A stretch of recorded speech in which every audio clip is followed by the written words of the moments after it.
And they have another weapon. On the bodies of many of these ants lives another organism, a species of bacteria. The air grows heavy, thick with the scent of damp soil and decay, the perfume of life recycling itself. Before you, a hole in the earth, no larger than a coin, breathes with a cool, subterranean pulse. It is an entrance, guarded by a single, motionless soldier ant, its oversized mandibles gleaming like polished obsidian. It does not think, it does not hope or fear, it simply is a biological key waiting for a lock that will never change. Now, let's shrink down and peer into the microcosm to uncover the great truths hidden in the smallest of lives. You slip past the sentinel into the dark throat of the colony. The tunnel descends, not a rough, hewn burrow, but an engineered artery, its walls smoothed by the passage of 1 billion feet. There is no chaos here. This is architecture born from a collective, unthinking mind. As you move deeper, the world of light and sound vanishes, replaced by a new sensory landscape. You feel the vibrations of the city through the soil, a low, constant hum of purpose. You navigate by scent, a complex language of pheromones that speaks of food, of danger, of duty. You navigate by scent, a complex language of pheromones.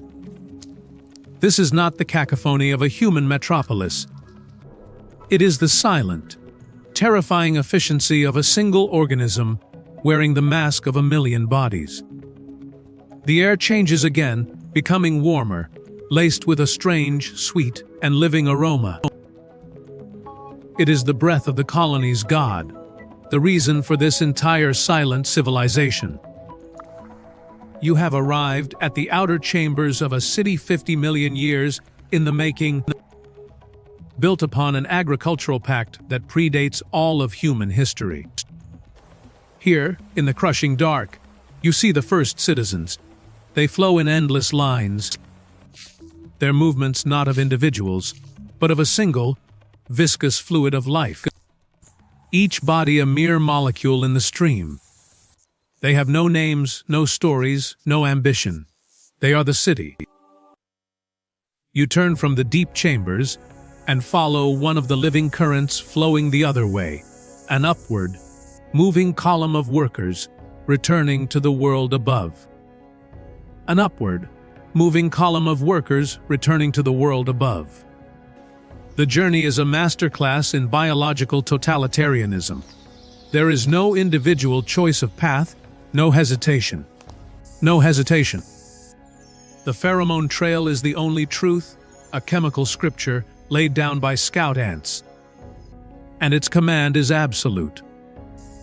Here, in these perfectly regulated highways, the ant surrenders its identity to become a data point, a simple packet of information moving through a network. As you emerge, blinking, into the dappled chaos of the forest floor, the ants do not. They pour from the opening, a relentless army spilling into a world that is merely a resource to be harvested. Their goal is a tree some 50 meters away, a colossal distance for a creature of this scale. Yet they bridge it with a highway of their own making. You stand now at the edge of this living road. It is a scar carved through the leaf litter, cleared of every twig and pebble by tireless maintenance crews. And along it flows the Green River. Tens of thousands of foragers are marching in lockstep, each hoisting a fragment of a freshly cut leaf. Each hoisting a fragment of a freshly cut leaf, holding it aloft like a sail. The sight is hypnotic, a silent parade of impossible strength and singular purpose. The sight is hypnotic, a silent parade. You are not watching a collection of individuals. You are watching a single, distributed machine executing a command. A single, distributed machine executing a command. Each ant is a mobile pair of scissors, a living cargo vessel, but the mind that guides them is back in the nest, a diffuse intelligence born of chemical whispers and genetic law. We celebrate the individual, yet our greatest feats are often achieved when we behave most like this, subsuming the self into a larger, collective will. Subsuming the self into a larger, collective will. But for the ant, there is no tension in this balance. There is no self to subsume. Marching towards its goal with a certainty that humanity lost the moment it conceived of the word, why? The moment it conceived of the word, why? You follow the green tide back down into the earth, descending deeper than before into the humid darkness of the nest. Descending deeper than before into the humid darkness of the nest. The air grows thick, almost breathable, saturated with the living scent you first detected. Here, the forager's journey ends. They drop their leafy burdens onto vast piles and turn, without ceremony or rest, to rejoin the river flowing back to the surface. Their part in the algorithm is complete. Now, a new set of actors emerges from the shadows. These workers are smaller, more delicate. They are the factory floor workers, the processors in this subterranean plant. You watch as they swarm the leaf fragments, operating not with tools, but with their own bodies. They lick the leaves clean of any foreign spores, a biological quarantine procedure of absolute precision. A biological quarantine procedure of absolute precision. Then, they chew the tough material into a uniform, sodden pulp. This pulp is the raw material of their civilization. The workers carry it into a vast, cavernous chamber that opens before you, and you finally behold the heart of the colony. It is a garden, but it is unlike any garden ever conceived by a human mind. Unlike any garden ever conceived by a human mind. Spanning the entire chamber is a pulsating, gray, white mass of fungus, structured like a bizarre sea sponge, riddled with channels and pores. A pulsating, gray, white mass of fungus. It seems to breathe, emitting a faint warmth. This is not a crop that is dominated. It is a partner that is cultivated. It is a partner that is cultivated. You watch as the workers carefully insert their pellets of leaf pulp into the fungal matrix, planting their harvest. Insert their pellets of leaf pulp into the fungal matrix. They meticulously patrol the fungal columns, weeding out any alien growth. Weeding out any alien growth with a chemical precision we can only mimic with our crude poisons. This agricultural technology was not invented, it evolved. It is a living machine, perfected over 50 million years. Perfected over 50 million years of silent, unthinking trial and error.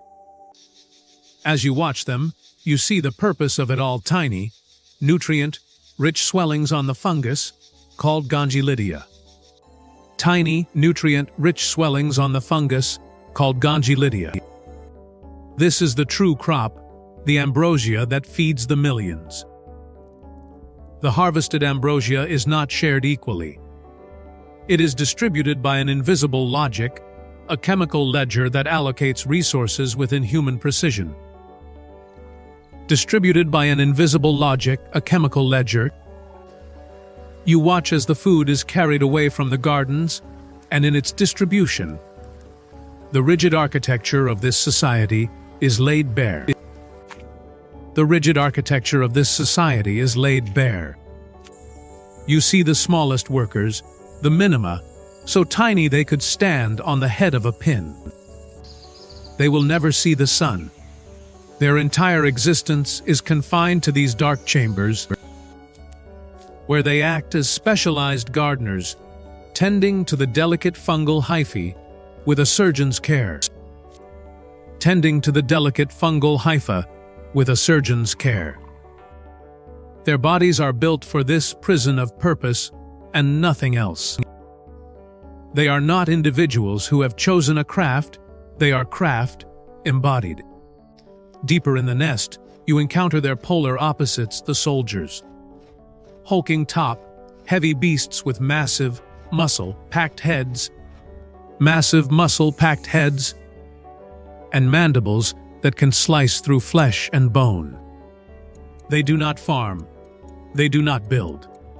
They are a biological military class, a living weapons system that consumes a vast portion of the colony's resources.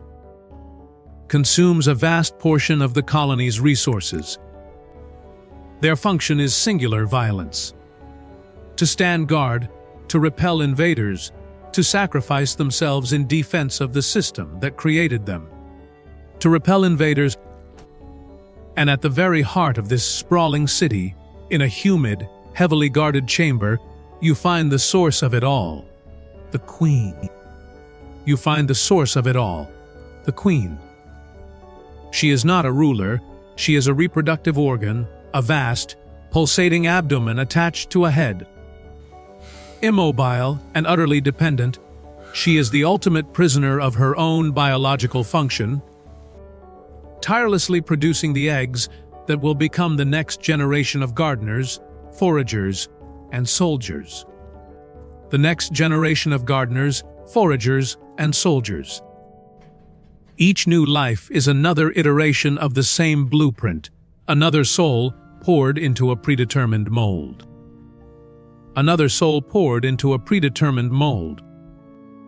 This is the profound horror and beauty of the colony. It is a society without choice, a perfect machine where every part is forged for its role. A perfect machine where every part is forged for its role.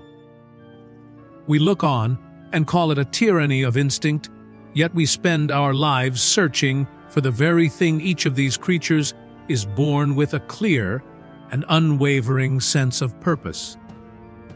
A clear and unwavering sense of purpose.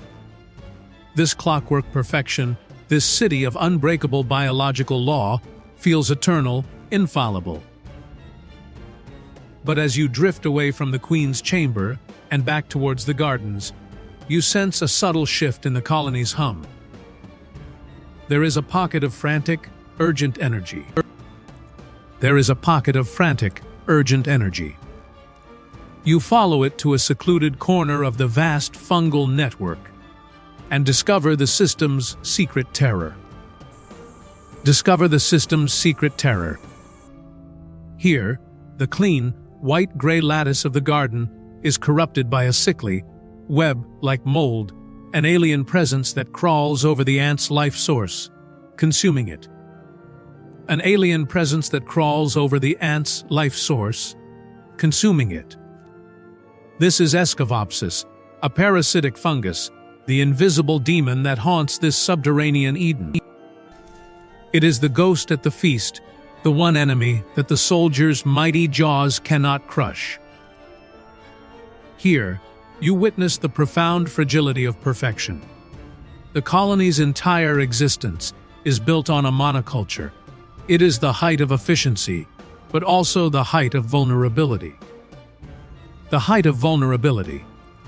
A specialized disease, a single microscopic threat, could unravel this 50-million-year-old empire. Unravel this 50-million-year-old empire. But the colony does not panic. It wages a silent, desperate war. A cast of worker ants, acting as sanitation crews, moves in. Sanitation crews moves in. You watch them perform a grim, but necessary surgery, meticulously cutting away the diseased portions of their garden. Cutting away the diseased portions of their garden. They carry the infected material like plague victims to a dedicated refuse chamber. A graveyard deep within the nest. A graveyard deep within the nest. Sealing it off forever.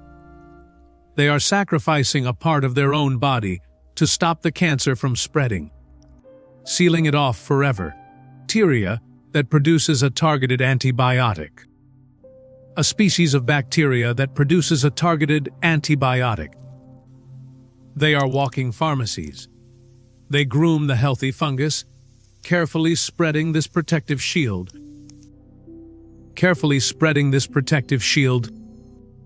Fighting a biochemical war on a front you cannot even see. Their perfect city is not a static utopia, it is a fortress under constant, silent siege. Watching this coordinated, silent defense against an invisible enemy, you realize a profound truth. You are not looking at a city of individuals. You are not looking at a city of individuals. You are not even looking at an army. You are looking at the immune system of a single, massive creature. The immune system of a single, massive creature. The fortress is not a metaphor, the colony is the organism. It sprawls for acres beneath the soil, a single being with a million bodies. A single being with a million bodies. The foragers are its mouthparts and digestive system. The soldiers are its teeth and claws. The soldiers are its teeth and claws, its defensive shell. The queen is its reproductive core, and the fungus garden is its external, shared stomach. This entire civilization is one body and one mind. But this mind does not live in a brain. It lives in the air. But this mind does not live in a brain. It lives in the air. Its thoughts are pheromones, complex chemical sentences that drift through the tunnels, guiding, warning, and commanding. Guiding, warning, and commanding. The scent of alarm from a fallen soldier is a jolt of pain. The trail leading to a fresh bloom of flowers is a feeling of hunger and desire. The colony's consciousness is a network, an intelligence that emerges from the interaction of millions of mindless nodes. An intelligence that emerges from the interaction of millions of mindless nodes.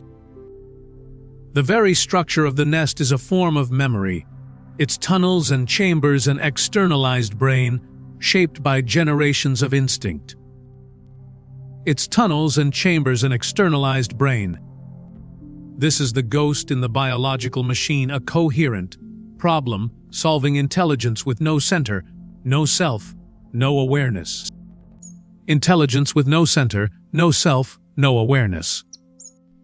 Is your own consciousness, the voice you are using to process these words, truly a single, unified self? Or is it merely the ghost that emerges from the mindless firing of billions of individual neurons? The mindless firing of billions of individual neurons. Each is unaware of the whole as a single ant in this colony. You are floating through the nervous system of an alien god, whose thoughts are ancient, whose body is the earth, and whose will is written in a language of scent. Whose body is the earth. As you ascend from the subterranean darkness, leaving the ghost, mind of the colony behind, the world of human perception rushes back in. The air thins, the light returns, and the silent, chemical hum of the superorganism is replaced by the chaotic symphony of the forest. The chaotic symphony of the forest. You stand now, back in your own world, looking at a simple hole in the ground that conceals an entire civilization. Looking at a simple hole in the ground that conceals an entire civilization. And you are forced to hold it up as a mirror. For 50 million years, this society has practiced a form of sustainable agriculture. Sustainable agriculture, engineered architecture, managed a complex workforce, and waged biochemical warfare, all without a single thought, a single blueprint, or a single leader. Without a single thought, a single blueprint, or a single leader. Theirs is a story of almost unimaginable success. They have achieved a perfect, self-regulating, and enduring social order. A perfect, self-regulating, and enduring social order. but it is the perfection of a crystal, not of a consciousness. An ant colony will never look at the stars and wonder what they are. An ant colony will never look at the stars and wonder what they are.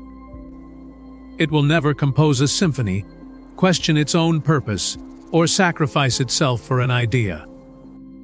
It is trapped in an eternal, unchanging present. Its story was written by genetics eons ago, and it can do nothing but play its part.